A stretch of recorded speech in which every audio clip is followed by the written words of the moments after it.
park date. We've had a little bit of a break, but we are back and raring to go, and we've recorded some lovely new episodes, the first of which is with Harry Stachini.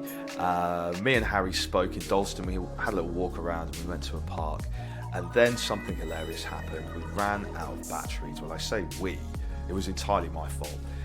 So that's where you'll hear the ad break, but the reason for the ad break is that I ran out of batteries. We went to a shop, and the guy behind the counter hilariously asked, would Panasonic be okay?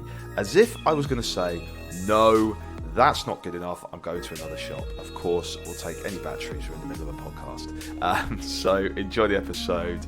As always, if you are a fan, please give us a like, a subscribe, and a review. Thank you so much, and enjoy the episode.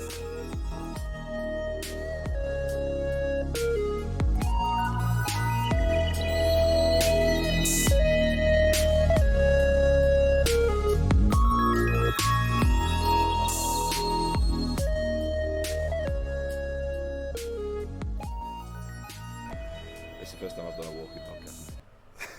That went on as well. I like it. That voice you heard was Harry Stachini. Welcome to Dalston. We're going to look for a park. Harry, how are you doing today? I'm good, mate. We were just talking about your. We can't really talk about everything that we just said now. But sounds like it was a busy night, wasn't it? It was a busy night, early start, and when you wake up feeling a little bit fresh at 4:30, having to get a train. It's a long day ahead, but I'm good, mate. Yeah, you're doing Comedy Store tonight. Indeed. How are you feeling about that? Yeah, I'm buzzing for it because it's one of them gigs which, it's like the hardest gig to kind of get, and then when you're doing it, it feels like the easiest gig because everything's set up in the room perfectly. It's harder to get it wrong than it is to get it right. So I am looking forward to. I wish your stand-up was like that. But that's the thing, isn't it? You know, going into different rooms, the fact that at the Comedy Store everyone's facing the right direction. Yeah. Makes a difference. Yeah. But tomorrow will be, I reckon, better than the Friday. Friday's always a bit like people have finished work, a little bit kind of tense still. As the late show on the Saturday, that's the lively one. Yeah. Yeah. I'm excited. Some of those, like Comedy Store and Up the Creek, there's a lot of very, very drunk people. And one of my friends who's a comedian, Sam Burnett, he's a great guy. Right.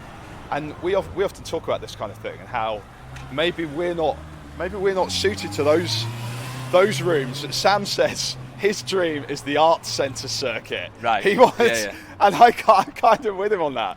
Like kind of more sedate. Yeah. Do you know what I mean? I'm with you. People, they're not heckling. No, and they're not like absolutely pissed. Yeah, I hope that picked it up in the background there. Some mum just bollocking her kid for kicking her sister. Yeah. Superb. I had a moment like that. I was away in Africa last year watching this sunset, and it was beautiful. Yeah. And I'm watching this happen, and then there is a mum bollocking her kid for the fact he flicked sand at his sister. And I was like, what a moment this is. But I love the fact that I could tell you guys are angry in a foreign language. Yeah, that's all you need to know. Yeah. Where were you in Africa? I was in Tanzania. I went up Kilimanjaro. Wow. So it was kind of something I wanted to do for a while. Yeah. And got the opportunity when I did it. The mad thing was, That's really impressive. Well, I thought, mate, I was going to be in a big group of people. Yeah. And when I got there, the guy was like, no one showed up. It's literally just you. It's just you. Yeah. So, personal service. They take you up with a guide, don't they? Oh, mate, I felt like a Victorian explorer. It was wild. Because it was me. You have your like top hat and cane. No, it was because they were so lovely. But obviously, they carry your food, they carry your tent. Yeah. But I had like my own little group. But yeah. Kilimanjaro aside, excited for the weekend to stand up. Yeah. And I think what's nice is obviously doing this job, you can travel, you can go and do different things. Yeah. And like you mentioned, Up the Creek. Yeah. I was hosting the ITV sketch show there in February time. Yeah. Stand-up sketch show. Yeah. Which was great fun. But that room, it can be really lively, like really, really, really lively. I've had some nightmares in there. But the crowd that were in for this, because it's like a TV audience, they were great, but they were more like I'd say a theatre type. I would like that art right. Yeah. Probably a little less. Yeah, a little less coked up watching a TV programme get made. Exactly. No, just the production team. Yeah, yeah, exactly. I know those guys. So I really don't mean that. Sorry to them. Never getting booked for that now. But yeah, what do you think? You like all the gigs around London and stuff like that? Yeah, it's a mixed bag, isn't it? And I think I've had some great ones. I was doing one last night. My friends run a night very near here called Babbling Babel in a kind of a room underneath this cafe, and it's very, very nice. It's small, but it's got a great atmosphere. Some rooms just work, don't they? Yeah, 100%. And you don't know why, but there's just a nice vibe sometimes. What you're saying, like people facing the right direction, is good. You know, when you've done pub gigs and you're just in this room and there's like some guy at the back like drinking a pint and not listening and like nosebleed and stuff. Well, it's like last year the room I had at the Fringe, right, was in a place called the Waverley Bar. Yeah. And so it's like a pub, isn't it? Yeah. Lovely, Yeah. like pub, lovely pub. First room Billy Connolly ever performed in at the Fringe, and when I got there, my show was at 2:45 in the afternoon. Yeah. So like I was pretty much people's first show of the day. Yeah. So I was like dropping the blinds, trying to make it feel a little bit more, you know, evening, mischievous, because the idea of, you know, comedy crowds on a weekend come in, they've had a drink, they're a bit loose, and like my crowd literally just had their lunch. Yeah. So it's a very different feel when you're like talking about certain subjects and they're like, oh, it's still daylight. Yeah. How do you feel about that? Would you prefer? You're going up this year. Are you doing a later slot this year, or? Yeah. Also, I'm at 6:45 this year. Yeah, that's a nice time. Okay, welcome to part 2 of our interview with Harry Stachini. I'm just going to say it. We ran out of battery, which has not happened before, so we just had to go into a corner shop to get some batteries. Harry, did you enjoy our trip to the corner shop? I did. It was eventful. I was fiddling with my phone, trying to get it to do the Apple Pay. It's when someone goes to buy batteries and he says, "Is Panasonic okay?" I'm like, "Is Panasonic okay?" Was a great comeback. I didn't know what the answer to that was. Well, a battery's a battery to me. You know yeah, what I mean? I would have taken anything at that stage. Yeah. You imagine if I'd have said, "Nah, actually, Panasonic's not good enough. Yeah, mate, we're going to Tesco's." Yeah, it's Duracell or nothing. Duracell or nothing. Let's sit here. We'll chill here. We'll chill here for a minute after our exertions. This is you could loosely consider this a park. It's like a tower block. It was almost like a coliseum. It's like a coliseum with these 2 benches arranged. We'll sit here for a minute until. Sorry. Nearly just fell down the. Harry just nearly fell down a hole. I bet I'll give it about 5 minutes before some local residents come out and say. You reckon? Yeah. Say what the hell are you doing? Yeah, fucking, we're sat amongst the weeds here, mate. Yeah, I wonder if this was once ever a pond of some sort. But, I think it might have been. Yeah. It might have been sometime. For the listener, we're just looking at a bed of nettles. There's a lot of nettles. I think I can feel them sort of gently tickling me. That's just me, mate. I was wondering where your hands were. So yeah, we were just talking a little bit about podcasts when we were going to buy batteries due to my unprofessional lack of batteries in my recorder, and we were mentioning about your podcast. Do you want to talk to people about your podcast, Harry? Yeah, man. What you guys do? Yeah, definitely. This is the first time I've ever done a pod on the move, and I think that's the great thing about pods, though, is that they can be anything you want them to be. Right, exactly. Me, another comedian, Lewis Coleman, and Ben Hart were putting our pod together. We wanted something that was like a game, right? Because there's 3 straight white guys, obviously, in the podcasting world. You're not really niche, are you? No. So when we were putting it together, how it works is like if you were the guest, you would join us in the writer's room, right? Yeah. You are the lead writer, and we are your assistants. So and we'll create a story out of nothing in the space of about 40 minutes. So we'd say to you, like, what do you want your character to be called? Say if he was like, he's called Chris. All right, how old's Chris? He's this. What's he do for a job? He does this. Where does he live? He does this. And we flesh out this person. And then we have 3 pots on the table. And these pots are like lines, which will start the story and end the story, and then bits in between. So the lines are suggested by listeners. So the first line could be, it would say blank, where the name goes. Chris eats an out-of-date meal deal, realises 2 days later he can read people's thoughts. That's the start. Yeah. And then the end of the story will be like, the doctor said it's got to be cut off. Right. So you've got half an hour, 40 minutes to get from A to B. So we'll say to you, and you're the lead writer, so you can veto anything, but we'll say, right, what day did it start coming in? Like, what was the meal deal selection? How did this look? And then we start moving the person through it. So every story is different, and we've had like Daniel Sloss on it, We've had Tez Ilias, Nina Gilligan. You know, we've had some amazing comedians come on, as well as actors as well. And the plan is to, when we go to Edinburgh, we've got 2 weeks of a live show of it. But we're going to hopefully do more live shows once a month after that, because of the interactive element. You know what I mean? So that idea, it's like, I imagine watching it feels like a pub quiz, but everyone's on the same team. Yeah. You know what I mean? Yeah. Yeah, so that's all made up in a nutshell.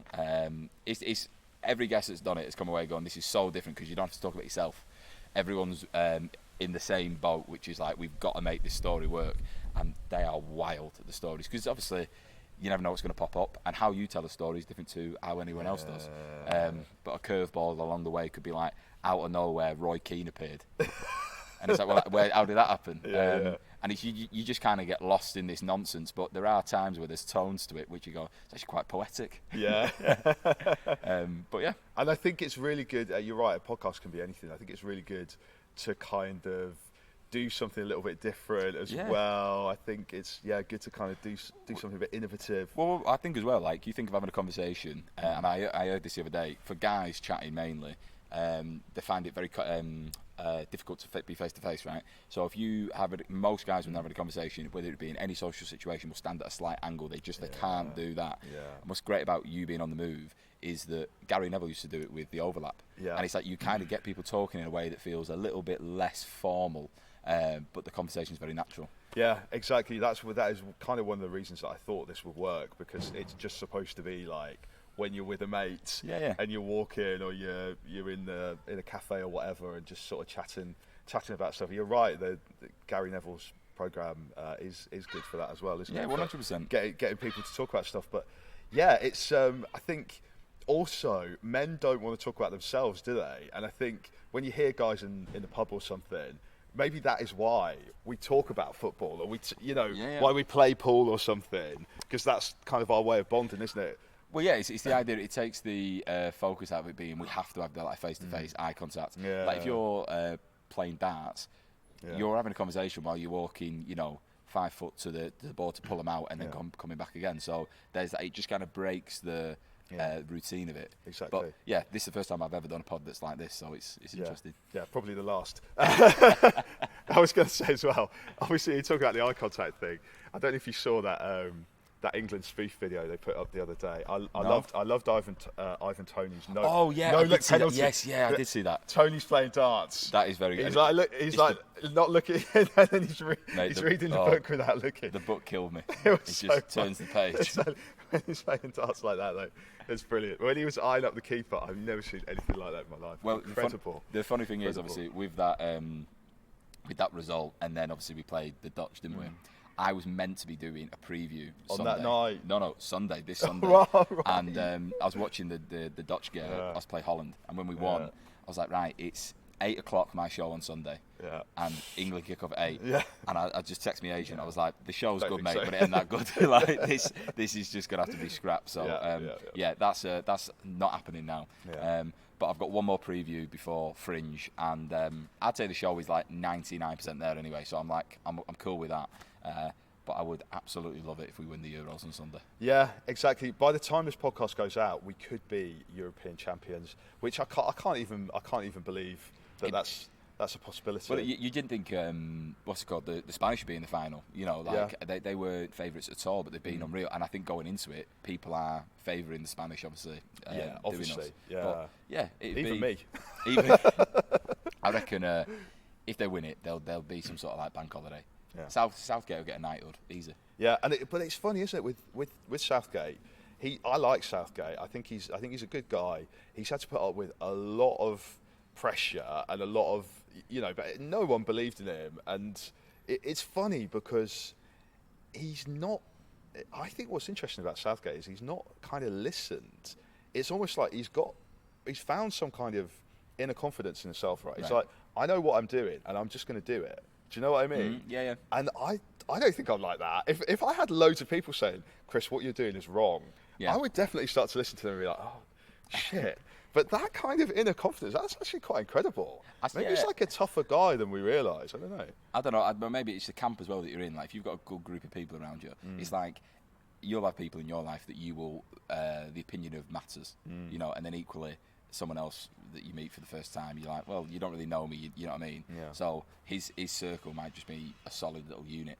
And it's like for when I went to Fringe in 2019, I didn't necessarily have that like tribe of people. Yeah. And since then, cause someone said to me, "Oh, what, you know, if you were to think about Fringes of the past, like what have you learned?" I would say to anybody, like, if you can get a good group of people around you that kind of share the same values and like, you know, are moving in a direction, don't have to be exactly the same as yours, but moving in a direction that's, you know, in a similar way to you. Only good things can come from that, because like, have you ever been up to the Fringe? Yeah. It's obviously fucking, there's so many people there. So many. Like that idea of it can be so unforgiving at times, because you spend all this time putting a show together, and then some days it's busy, some days it's not, or the days it's really busy, the show's really tough, and the days it's really quiet, the show's been really good. But if you've got that kind of group of people, you're almost like in it together. And I think Southgate has kind of created that. It's like you're on an island, you know what I mean? Yeah. He's like, fuck everyone else. Yeah. This is it. Yeah. So fingers crossed what happens Sunday. But yeah, that mentality, you got to build it in you. You've got to build it, exactly. One of the things I like about football is it really is a team game. You talk about those people around you. With comedy, it sort of is and it isn't, right? Like, at the end of the day, we're talking stand-up, you are there on stage, on your own. It's quite a lonely existence in a way. And you'd say about travelling as well, but you're kind of doing things a lot by yourself. You're kind of responsible. And I think that's why you kind of need those people around you, because it is a bit of a... Yeah, well, it's a tribe, isn't it? Like, for instance, I imagine, is it just you running this pod? Pretty much, yeah. Right, okay. Yeah. So that's a lot of work that goes into that, right? Yeah. So when we do our podcast, like there's a production team around it, and I work. You're professionals, yeah. Yeah, but like you work with these people, you know what I mean? And it's like everyone's.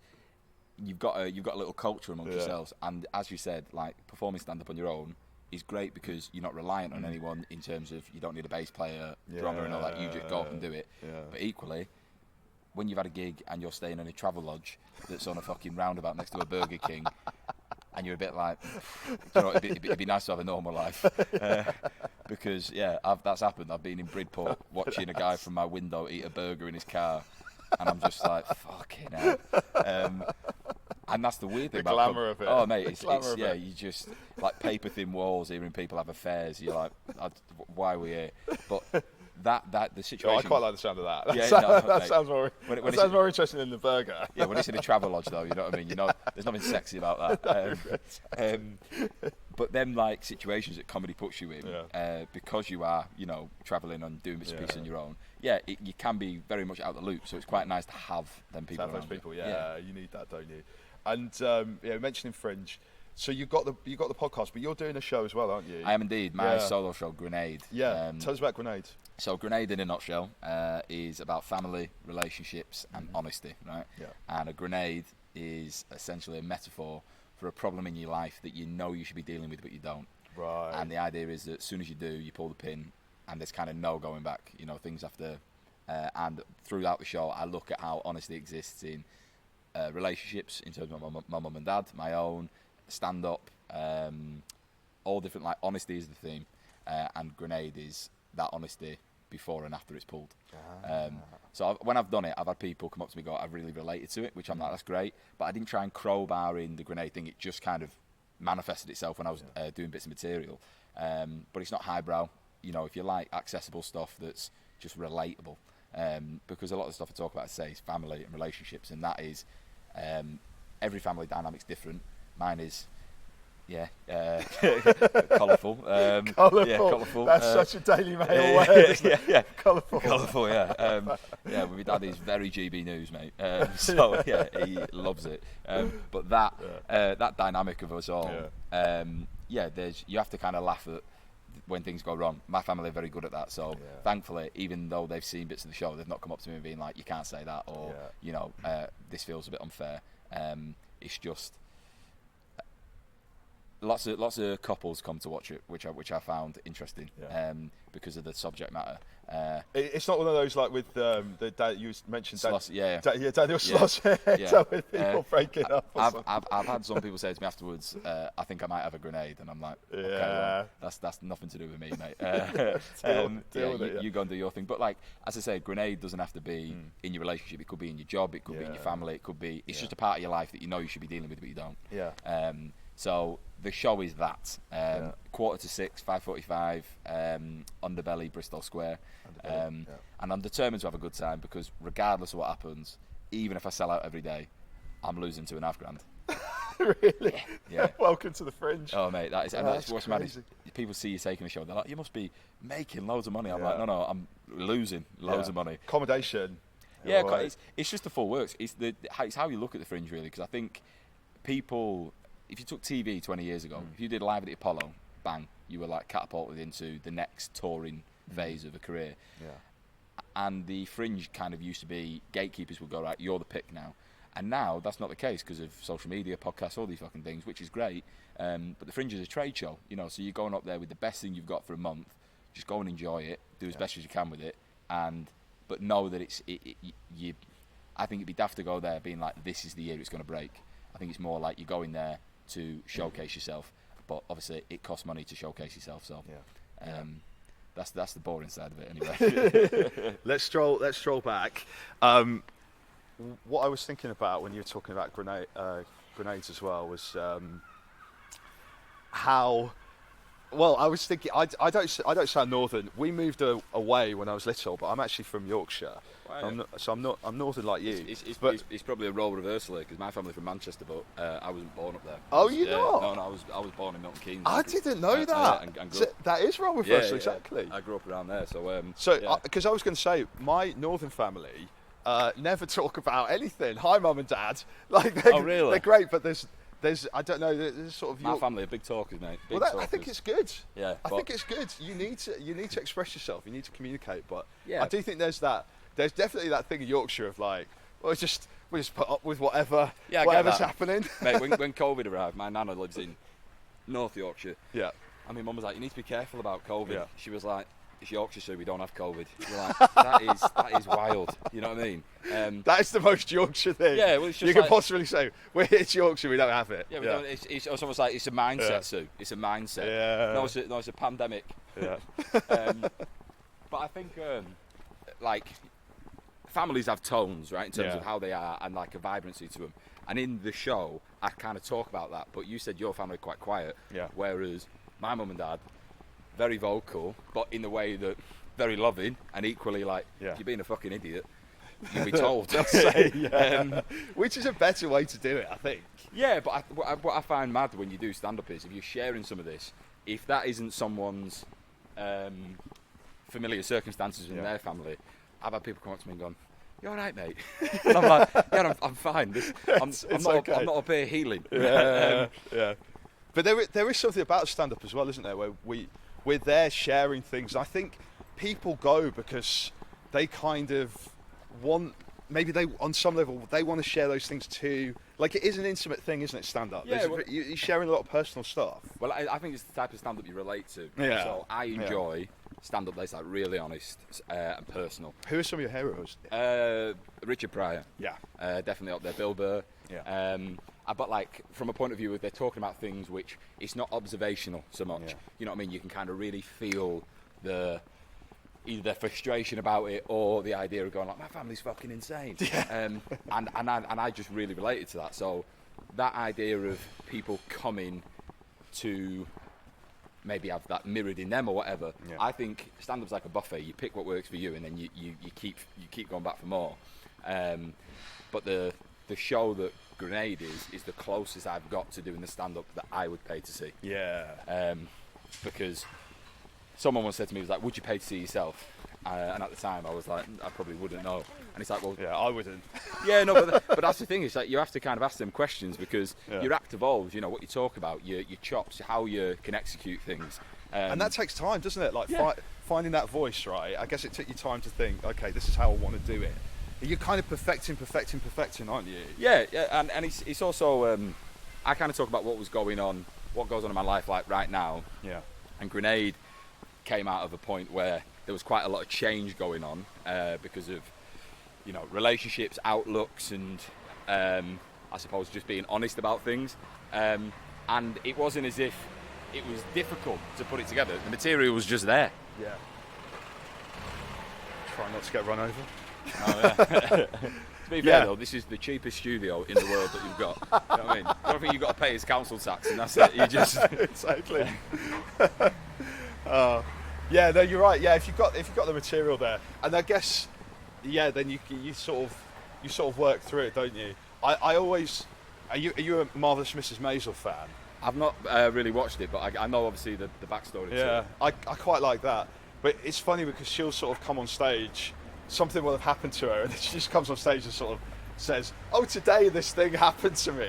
I think it's more subtle than that, isn't it? Really? Yeah, yeah. For it to work well, but like you're obviously putting those parts of your own personal experience in it, and I think that resonates with the audience then, doesn't it? If they can see that it's coming through. It's a level of authenticity, isn't it? The authenticity, exactly.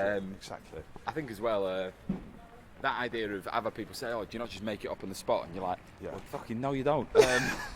It's funny when people say that, isn't it? They think we're just talking. Yeah. Without. It's wild. It's wild. Yeah. No. The answer to the question to people is no. It's not just made up on the spot. No. Well, apart from crowd work, which I must say you are very good at. You put a lot of crowd work on your cheers, man. on your Insta, don't you? The catfish one.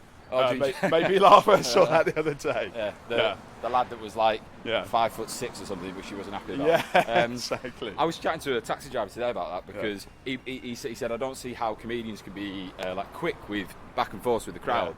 And I said, look at it this way: when you're sat around with your mates and you're all cracking jokes, you're not thinking, are you? The jokes just pop up and you go bang bang. Exactly. I said it's exactly the same. The only difference is we're having it with a stranger. Yeah. And that kind of, I suppose, quickness or coolness, whatever, it just comes by the idea of being in a situation time and time again. Yeah. But yeah, I enjoy crowd work. Well, the type of stand-up I do, I really try and feel like I'm talking to the audience. And I don't mind a bit of back and forth at all, but I don't really get heckled. I'm not that. It's never anything nasty. You know what I mean? Or people It's funny you say that. I don't have that problem either. Apart from, I was in Bath recently and some drunk farmer was heckling me. Right. But generally not. No. Yeah, but people, I don't mind a heckle though. You get a laugh out of it. Yeah, but also as well, if the heckle's funny, fair enough. Like I've no. For me, it's not like. Oh, fuck me. I thought you were going to it's been such a danger. I've been taking you across roads. Yeah. Into. For the listeners, someone just tried to parallel park, and I was like, "You battered your wheel there." Yeah. Harry's leg nearly got taken out. But yeah. The that perception of people thinking comedy's full of heckles or it's like really combative. It's not at all. Like, go and watch live comedy, and that's just not the case. But these crowd work clips are a very good way of kind of getting bums on seats for shows. Yeah. Because you're not burning material. Yes, that's the thing, isn't it? Exactly. So that's why comics like to do them. Right, Harry, we're going to wrap up here. This has been a slightly unorthodox episode, but we made it to a park. We got our batteries, and it's been a pleasure talking to you. Likewise. And I wish you all the best with the live. Just remind listeners, live podcast. Yeah, podcast is all made up. All made up. You get us online, but we're the 2nd of August to the 12th at Hootenanny's, 1:30 till 2:30, and then My Show Grenade is 5:45 Underbelly, Bristol Square, from the 31st to the 26th. We've also got a compilation show on as well, but if you go to my Instagram, you'll find all the details there. Harry, your Instagram is? At Harry Standup. Harry Standup. And if you Google All Made Up, you'll find it there. Fringe, Grenade, Harry, All Made Up. It's all there. All under one roof. Sun's come up. Sun's come out. You're going to South London now? Yeah, I'm going to South London, and I'm going to have a bit of a kick. You've got about once. You didn't have a sleep. Because I've not had much sleep. Harry, thank you so much for talking. I hope you enjoyed it. Thank you. I hope you enjoyed that episode of Park Date. There's lots more where that came from, and there'll be more in the future as well. If you enjoyed it, please leave a review, good or bad, make them funny. I'll be reading out the best ones, and there'll be a prize for the one that makes me laugh the most. Name check some trees in your reviews and leave them wherever you get your podcasts from, check out our website, parkdate.co.uk. And if you see me walking around in the park, come and say hello. I think that was the sound of someone sneezing. Yes. Thank you. Bye-bye.